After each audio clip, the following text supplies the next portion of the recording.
Praise the lord. ఈ సమయంలో మనము పరమగీతం గురించి క్లుప్తంగా తెలుసుకుందాం. పరమగీతమును సొలొమోను రచించాడు. పరమగీతము కథ కాదు, ఇది ఒక పాట. సొలొమోను 3000 సామెతలను 1005 కీర్తనలను రచించినట్లుగా రాజుల మొదటి గ్రంథము 4వ అధ్యాయము 32వ వచనం మనకు తెలియజేస్తుంది. సొలొమోను రచనలన్నీ మనకు లభించలేదు, కానీ లభించినవన్నీ శ్రేష్టమైనవి. అవసరమైనంతవరకే పరిశుద్ధాత్మ దేవుడు వాటిని పరిశుద్ధ గ్రంథంలో చేర్చాడు. కాబట్టి పరిశుద్ధ గ్రంథమైన బైబిలు దేవుని వాక్కుగా పరిగణించబడుచున్నది. సొలొమోను రచించిన కీర్తనలన్నిటిలో పరమగీతము శ్రేష్టమైనది. ఇందులో కథానాయకుడు ప్రియుడు, కథానాయికి ప్రేయసి. ఈమెకు ప్రేమ అనే బిరుదు కలదు.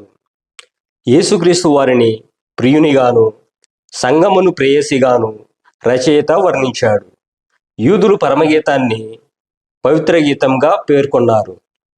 పాత నిబంధన గ్రంథాలలో పరమగీతము పరిశుద్ధ భక్తి గీతంగా పేర్కొనబడింది.